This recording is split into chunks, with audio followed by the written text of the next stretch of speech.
ഇരിങ്ങാലക്കുട നഗരസഭയിലെ ഹിൽ പാർക്കിൽ bio mining ആരംഭിച്ചു. വർഷങ്ങളായി നിക്ഷേപിക്കപ്പെട്ടിട്ടുള്ള പ്ലാസ്റ്റിക് ഉൾപ്പെടെയുള്ള ലെഗസി മാലിന്യങ്ങൾ സ്വച്ഛ് ഭാരത് മിഷനിൽ ഉൾപ്പെടുത്തി ബയോ മൈനിംഗ് എന്ന നൂതന സാങ്കേതികവിദ്യ ഉപയോഗിച്ച് വിവിധ തരത്തിലുള്ള അജൈവ മാലിന്യങ്ങളെ വേർതിരിച്ച് പുനഃചക്രമണത്തിന് വിധേയമാക്കുകയും 100% മാലിന്യമുക്തമാക്കി സ്ഥലം ഉപയോഗയോഗ്യമാക്കി തിരിച്ചെടുക്കുകയുമാണ് പ്രവൃത്തികൾ കൊണ്ട് ലക്ഷ്യമിടുന്നത്. പ്രവൃത്തിക്കായി 1,08 ലക്ഷം രൂപയാണ് അടങ്കൽ തുക. പദ്ധതിയുടെ പ്രവർത്തനോദ്ഘാടനം മുനിസിപ്പൽ ചെയർപേഴ്സൺ മേരിക്കുട്ടി ജോയ് നിർവഹിച്ചു. Municipal vice chairman Baiju Kuttikkadan അധ്യക്ഷത വഹിച്ച ചടങ്ങിൽ നഗരസഭാ സ്റ്റാൻഡിംഗ് കമ്മിറ്റി ചെയർപേഴ്സൺമാരായ ഫെനി എബിൻ വെള്ളാനിക്കാരൻ, അംബിക പള്ളിപ്പുറത്ത്, ജെയ്സൺ പാറേക്കാടൻ, പാർലമെന്ററി പാർട്ടി ലീഡർമാരായ advocate KR Vijaya, Soniyagiri, municipal secretary MH Shajid, Thrissur ജില്ലാ ശുചിത്വ മിഷൻ പ്രോഗ്രാം ഓഫീസർ രജനീഷ് എന്നിവർ ആശംസകൾ നേർന്നു.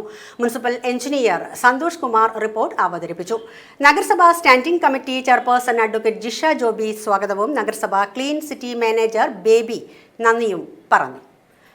നമ്മൾ വളരെയധികം നല്ല ഒരു പ്രവൃത്തിയാണ് ഈ ബയോമൈനിങ് നമ്മൾ ചെയ്യുന്നത്.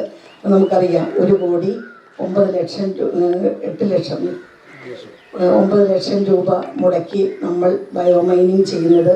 ഇതിൻ്റെ പ്രോസസ്സ് എന്ന് പറയുന്നത് നമ്മുടെ വർഷങ്ങളായി ഇവിടെ ഈ ട്രെഞ്ചിങ് ഗ്രൗണ്ടിൽ കുഴിച്ചിട്ടിരിക്കുന്ന അതെല്ലാം തന്നെ 6 മീറ്ററോളം താഴേക്ക് പോകും. നമ്മൾ ട്രെഞ്ച് എടുത്ത് വരുമ്പോൾ ആ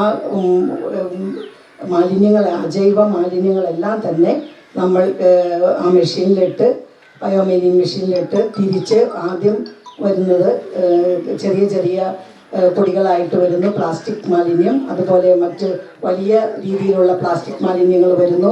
അതോടൊപ്പം തന്നെ മണ്ണും വേർതിരിച്ചു വരുന്നു.